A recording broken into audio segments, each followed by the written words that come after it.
Ciao ragazzi, sono Moreno del Signore, vostro vocal coach, ed oggi siamo qui per trattare uno degli argomenti più importanti della vocalità, ovvero come cantare le note più alte dell'estensione. Dobbiamo fare un distinguo iniziale molto importante tra estensione e tessitura. L'estensione vocale riguarda, o almeno spesso incontriamo questa difficoltà per quello che riguarda la cosiddetta voce piena, il meccanismo 1 nella sua consonanza, che può essere di petto o di testa o delle due miscelate insieme. Se noi limitiamo l'estensione alla consonanza di petto, potremo avere una gamma di sviluppo che sarà circa un'ottava o poco più. Se ci apriamo anche alla consonanza di testa, sempre nel meccanismo 1, potremo avere 2 ottave di estensione. Per quanto riguarda invece il concetto di tessitura, si tratta della difficoltà di eseguire una serie di note mediamente alte o alte che sono quasi al limite della nostra estensione vocale. Ed è molto difficile pensare di realizzare questo obiettivo senza incorrere in una serie di problemi, che sono il crollo della pressione sottoglottide, che sono un accesso involontario al meccanismo 2, cioè la voce finisce in falsetto anche se noi non lo vorremmo, oppure cerchiamo di resistere alla fatica comprimendo il vestibolo laringeo e comprimendo, stringendo tutto il corpo, ma questi risultati non sono sicuramente funzionali. Quindi misurare la propria estensione vocale è un qualcosa che va fatto a priori. Conoscere il limite della propria tessitura risponde a una serie di meccanismi anche tecnici, ovvero un cantante formato, un cantante che abbia una piena padronanza della propria voce, può reggere con maggiore sicurezza delle tessiture particolarmente acute senza incorrere in una serie di errori. Non è semplice trattare questo argomento perché vi è una grande soggettività.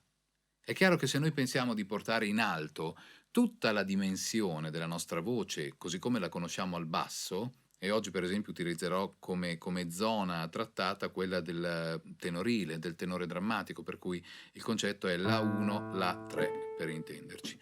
Quindi se io qui ho questa grande profondità, non posso pensare di portarmi la stessa dimensione in alto, e questo l'abbiamo già capito trattando il discorso del cambio di consonanze. Quindi qui sopra la 2 non sarà altrimenti già da sé è stato riconoscibile un certo tipo di approccio, no? Ci porta verso un mondo musicale. Io adesso non voglio fare nomi, non voglio dare come posso dire, un'indicazione precisa, la lascio a voi, ma sicuramente avete capito dove ci porta quella modalità. Allo stesso modo è ancor più impensabile portare molto in alto quella dimensione, oppure e avete sentito come anche in una voce formata, una voce consapevole, comunque accedere con una modalità così dimensionata produca la sensazione di uno sforzo. Quindi devo muovermi all'interno della mia estensione tenendo sempre conto della dimensionalità della voce. Più le note salgono, più la voce deve diventare puntiforme, deve diventare piccola.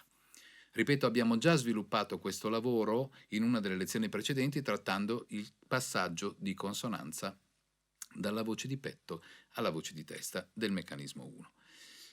Che cosa succede poi? Se devo affrontare invece un discorso di tessitura, mi trovo in una condizione particolare. E credo che qui un esempio sia importante. Mi piacerebbe utilizzare un brano, in questo caso ho scelto di utilizzare We Are the Champions dei Queen, perché vi è un punto particolare in cui una nota di estensione risulta essere particolarmente difficile da tenere e ha bisogno di essere assecondata in una modalità particolare. Vorrei partire da questo come concetto iniziale. All'interno di questo brano potremo trovare sia il concetto di estensione che quello di tessitura. Cominciamo. Up in my years, time after time, under my sentence, I committed no crime, and bad mistakes, I made a few. I had my share of psychic in my face, but I come true. Ok, come ho risolto questo passaggio? Si sono manifestate due tipi di difficoltà. Innanzitutto avevo un suono molto dolce, molto arioso, perché fa parte dell'interpretazione del brano. Ma già nel momento in cui mi sono portato al mi bemolle, and bad mistakes, posso cavare con il passaggio di consonanza. Utilizzo il pianto, i meccanismi di cui sopra, per cui gli zigomi, per cui la lingua puntata contro l'arcata dentale, ma sono ancora nel meccanismo 1, anche se in consonanza di testa. Nella parte conclusiva, invece, devo effettuare anche il cambio di meccanismo, perché nella mia estensione baritonale non mi è sufficiente e non posso pensare di cantare in voce di testa quelle note perché non mi appartengono più per estensione. Pertanto se uno è di estensione tenorile e quindi più leggero di me, ha sicuramente una maggiore facilità ed è pensabile che canti quelle note ancora a voce piena. Ma io vorrei chiedervi, avete mai trovato un video dove lo stesso Freddie Mercury cantasse queste note a voce piena? Andate a cercare. A parte l'esecuzione in studio, molto difficilmente troverete un'esecuzione, ahimè, credibile, nonostante sia una delle voci che preferisco in assoluto, di quella parte dove in realtà spesso l'estensione scritta nel brano in studio viene rinunciata e il coro sovrasta la parte vocale, oppure, laddove c'è un tentativo, sentiamo purtroppo delle note non perfettamente intonate. Poi, grazie tutta la vita per averlo scritto. Ripeto il punto in questione. E che cosa abbiamo fatto? Abbiamo cambiato il meccanismo. I had my share of sun kicking in my face, but I come through. Ho utilizzato quindi un falsetto. In questo caso ho utilizzato un falsettone, un falsetto di tipologia lirica, del quale abbiamo già parlato in una delle lezioni precedenti, ma del quale poi approfondiremo la trattazione in una lezione successiva. Ora fermiamoci quindi ai concetti di estensione e tessitura. Quindi questo brano ha dei punti di estensione problematica, ma ha anche in generale una tessitura che può essere faticosa. Per esempio, tra il ponte che lancia il ritornello e il ritornello stesso vi sono delle differenze. Abbiamo quindi visto come ho raggiunto questo But I've Come Through attraverso il falsetto, ma non posso cominciare il ritornello in quel modo. Ho bisogno di una sensazione vocale più liberatoria e quindi come posso fare? Bensì non devo aggredire la voce. We are the champions, my friends, and we'll keep on fighting till the end. Anche qui abbiamo avuto l'accesso al meccanismo 2, però in maniera dichiarata. Questo è un falsetto posturale, lo è anche nell'originale, lo faccio io stesso ed è la cosa migliore riproporre quel tipo di meccanismo. Bisognerebbe verificare quanto in un'esecuzione live questo sia poi udibile e non venga invece la tentazione, quando la band intorno spinge col suono, di cercare di farlo a voce piena, ma anche qui diventerebbe impossibile. Ma la cosa importante in realtà è come inizia. Questo fa che apre il ritornello non deve essere aggredito perché è una nota di tessitura, oltre che di estensione. Ripeto. We are the champions, my friends, and we'll... Anche questo and will è un attimo sentirsi stringere, sentire l'apparato entrare in fatica, sentire tutto il vestibolo laringeo contrarsi. E noi dobbiamo resistere a quella sensazione rilasciando un po' d'aria. E qui volevo arrivare. Per poter affrontare questo tipo di note noi dobbiamo diminuire la sensazione della pressione sottoglottide, quindi attraverso il controllo del fiato. La forza nel canto è determinata dal mantenimento di una grande sensazione di apnea, fatta eccezione per quello che è la parte di fiato liberata all'interno del suono. Quindi più tratteniamo apnea e più abbiamo apparentemente energia.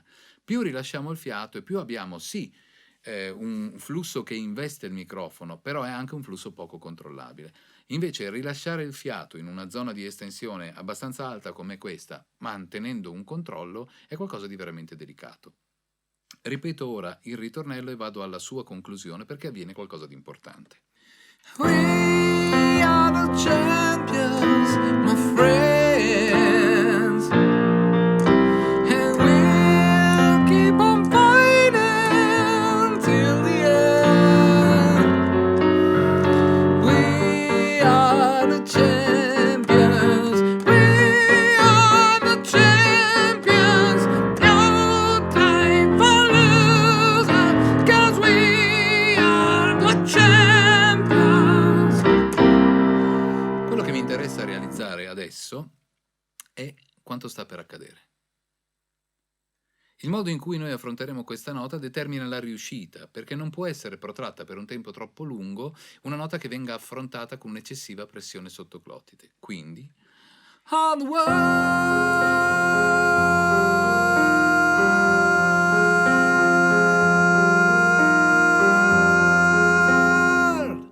Il modo in cui sono riuscito ad ottenere il risultato è perché non ho spinto, non ho cercato di aggredire, come mi sarebbe venuto istintivo fare a seguito di un ritornello comunque cantato in dinamica forte.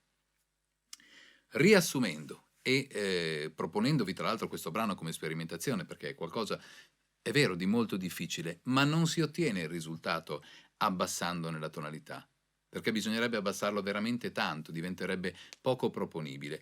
Il risultato lo otteniamo soltanto accettando di cantare l'estensione laddove possibile nel meccanismo 1 tra consonanza di petto e consonanza di testa, accettando l'utilizzo del meccanismo 2 nelle modalità che sono indicate nel brano, cioè la prima, la modalità falsetto posturale all'interno del ritornello, e invece la modalità lirica o falsettone nella parte prima del ritornello e nella conclusione del ritornello, per poi chiudere il ritornello con questa voce che torna ad essere un M1 in voce di testa, ma con un leggero rilascio del fiato. Quindi le sensazioni di pianto, la sensazione di rilassamento laringeo e del cantare questa tessitura come se fosse qualcosa di non probante, di non faticoso. Questi sono gli esperimenti che possiamo fare all'interno di questo brano ed è un'indicazione di come sia possibile cantare le note più alte dell'estensione all'interno di un qualcosa che riguarda ancora strettamente la voce piena, soprattutto la voce piena. Se noi dovessimo invece pensare di fare qualcosa che riguarda anche un utilizzo massiccio ed importante del meccanismo 2, del falsetto, allora potremmo utilizzare un altro esempio. Se dovessimo invece, dicevo, utilizzare anche il meccanismo 2, potrei farvi sentire le cose attraverso un altro esempio, questo brano degli Aerosmith dal titolo I Don't Wanna Miss a Thing, che secondo me è indicativo perché il concetto di tessitura appare ancora più evidente. Steven Tyler utilizza prestissimo il meccanismo 2, addirittura dove meno potremmo considerare questa cosa possibile. Vi do un esempio, nella strofa. I could stay awake just to hear your breathing. Questo fa diesis spostato con una I sulla mia estensione di tipo baritonale sarebbe impossibile, perché il mio limite fisico è a Re diesis massimo Mi3.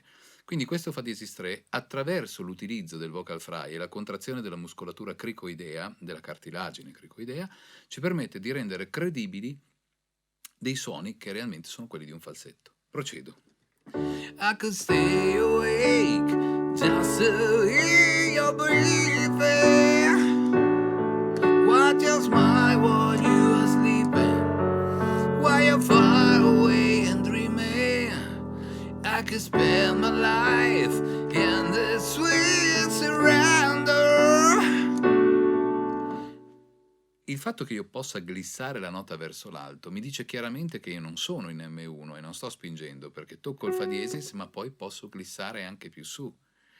I could stay lost in this moment forever, with every moment spent with you is a woman I treasure.